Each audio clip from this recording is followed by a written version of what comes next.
Yes, guys, how you doing? Back at the Spurs Talk Show outside the Tottenham Stadium. Third review of the evening. Henry Wright, you've got a lot to say. Tottenham 1, Chelsea 4. Talk to me, bro. It's tough to take. It's incredibly tough to take. Start of the game, atmosphere in there was probably the best I've seen it in a long, long time. You know, we were, having a few drinks, enjoying life. We go 1-0 up. Best atmosphere I've seen at that ground in probably 18 months. From the 15th minute, Chelsea were the better side. It all kind of fell apart, didn't it? We started so well. I don't know what they did is Pochettino just completely overloaded our midfield and we couldn't cope. Udogie was coming into like a left centre mid position and they were just targeting that side. And let's start with the goal. I mean, great bit of work. We go 1-0 up. Kulu finally, we've been talking about can he get a goal contribution? Can he get one? He got, I don't know if you count that as his goal or not. And then Chelsea responded quite well. We didn't have a disallowed goal, which apparently was marginally offside. It's a tough one to take. Chelsea then score. Romero, I mean, if I'm being brutally honest. Let's talk about Romero. Has he? I've seen it from 3 different angles from Twitter. Yeah. It is a red card. What I saw on Twitter, I wasn't sure what I was looking at. I didn't know if it was the red card. I saw him flick his leg out and Was that what the red card was for, or was that something else? So essentially, what happened was he tripped up Sterling for the penalty. Then Sterling said something to him, and then he kicked out afterwards. So that was the red card. Yeah. Right. Okay. Yeah. Okay. Yeah. Because the first guy Jordan I was talking to was saying that it was one over the top, and I was like, I don't know if that was the same. I don't know if I was watching the same incident. Yeah. Do you know what? As well, that's the Romero. We've got to get that out of his game. He's a fantastic ball player. Hold on, I've got a Chelsea fan. Don't worry about that. So he kicked out, gives away the penalty, and then from that moment we completely capitulated. Vicario, what a save! Was he our man of the match today? By far. Absolutely spectacular. Jackson's going to get man of the match for the hat trick, but Vicario was our man of the match. Yeah, absolutely incredible. Absolutely incredible he was. And then we go in at half time. I'm thinking, we're not looking comfortable here at all. Go out for the second half. I think it was the 53rd minute. Udogie got sent off. He knew straight away. Put his hands on his head straight away. Yeah, of course it was. It was the second yellow. Of course it was. Yeah. They get the second goal and a counter attack. They just kept. Sterling was unplayable today. Porro couldn't get anywhere near him. They go up the other end. They get a goal, and then. Oh, interesting. So you're saying Porro had a bag? I thought Porro was one of our better players. He did, but he couldn't live with. He was good going forward, but Sterling had him on skates. If you look at all the play, at the first half they went down.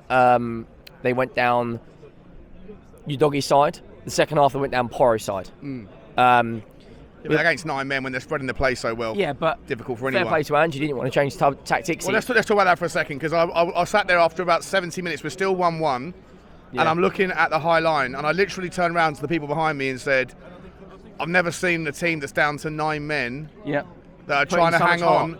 But their defensive line was 5 yards away from the halfway line. Does that show a little bit of... Is it bravery? It's bravery if it works out. It's genius if it works out. But to me, it came across as a little bit naive. Liverpool came here.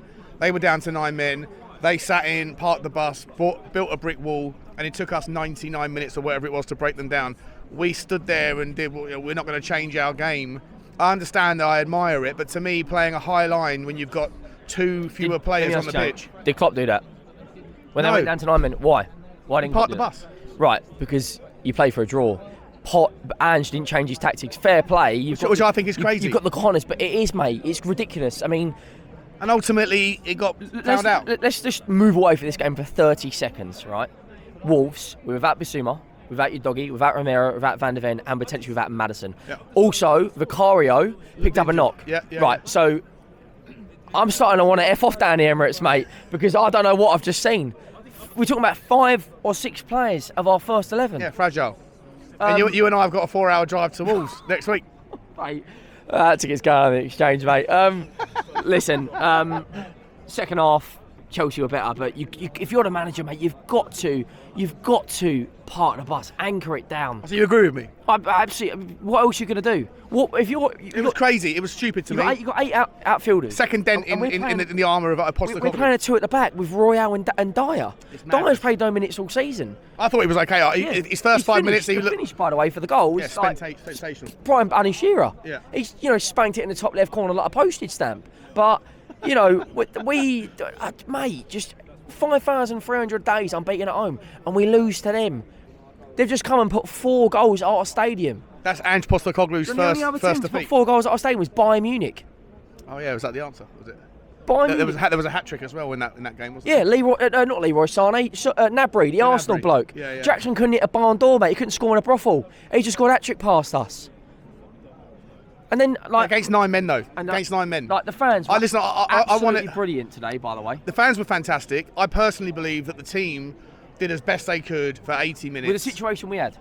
And with the tactics that were employed. I'm not going to sit here and say, I've got a problem with Ange. I absolutely adore Ange. But for me, playing a high line when you're down to 9 men against Chelsea, who have got talent all over the pitch. You're just asking for it. It's a recipe for disaster. It's an absolute, you just, suicide. Yeah, and another thing to add as well, Bentancur come on, I think he gave the ball away 8 times. Not fully fit. Yeah. Skip come on. I mean, that bench, a lot of those players on our bench will be playing against the Wolves. I'm looking right now going, that back line, one ball over the chop for Hwang, or if Neto is fit. He's not fit, thank God. But it's okay. We can take that on the chin because we had 9 men, right? But if you look at Villa, City, and Wolves, we're without Romero. Van der Ven, when he'll be out for months, mate. Van der Ven won't be back until. Romero's straight red, so he misses 3. No, 2 he misses. I think you miss 2 for a straight red, don't you? No, it's 3 games for a straight red, isn't it? Yeah, it's 3. It's 5 yellows 1 game. Straight red's 3. But they'll appeal it. They have to appeal it. We go into Wolves, mate, with a depleted week and little. We're like a baby pony going in against that. We've been running around the whole country like a stallion. The subs as well. I think it was harsh to take Johnson off. I think he had the better of James. All our play in the first 10 minutes. James should have been sent off for me. Second yellow card. He comes in and elbows. I forget who it was. I've seen it on Twitter. Whatever we complain about the refs, though, regardless of whatever we say, every rival fan, every Tom, Dick and Harry. I'm not complaining about the refs. I'm not complaining about every Tom, Dick and Harry is going to say, "Oh, but what happened against Liverpool?" No, I'm not complaining about it. I thought the Romero's red was a red. I think you can make the argument that Udogie should have got a second yellow. I think that you could have made the argument. From what I've seen of the offsides and that, I think there was no bad decision. I think it was reasonable. I think we were just all pumped up looking for a bit more from Oliver than was being sent our way. But ultimately on the big decisions, from what I've seen, they looked like they were good. They're not that good, by the way, either. No. They're not that good. They struggled to break us down. And if we had, let me put a scenario, if we had 9 men with that back 4, we draw that game. Simple as that. We draw that. If we could have done it with that particular back 4, if we just adapted our system a little bit. And it's just a question mark. I worry now a little bit about this stubbornness where it's kind of like, no, we don't stop. We're always going to go and win. Come on, mate. You're down to 9 men against 11. Like you got to adapt a little bit. You have to adapt a little bit. I also worry that our heads go a lot. Yeah. In a lot of big games, when a decision doesn't go away, that's why Ange's got to get hold of the players and go, calm down. Pot just turned up to our ground. I'm not saying the N word that ends in arse, right? But masterclass. I'm not saying that, but Potts just come here. Potts just come here, and even when it was 11 against 11, from the 10th minute onwards, we're down to 10 men after what, 33 minutes? Yeah, but in those 18 the first minutes, 15 were ours, the second 15 were theirs. Yeah, but we looked fragile in that second 15. Yeah, I'm not having that. And the Villa game after the international break. I'm not coming on as being negative because I thought we fought our hearts out, but after international breaks we struggle. Like we've got Villa and City coming up. We play like that for that 15 minutes, but I think the game was settling down. I think it was just momentum swings. For me, I think that just Romero can't do that. The Romero, the red card is him again. It's come back to haunt us. It is what it is. Henry, love the energy, love the passion, mate. Where can people find you? Yeah, of course, Henry Wright TV. Make sure you subscribe to Shameless Football. Like the video on the way out, and yeah, F you Pochettino, mate. You Judas. Cheers, guys.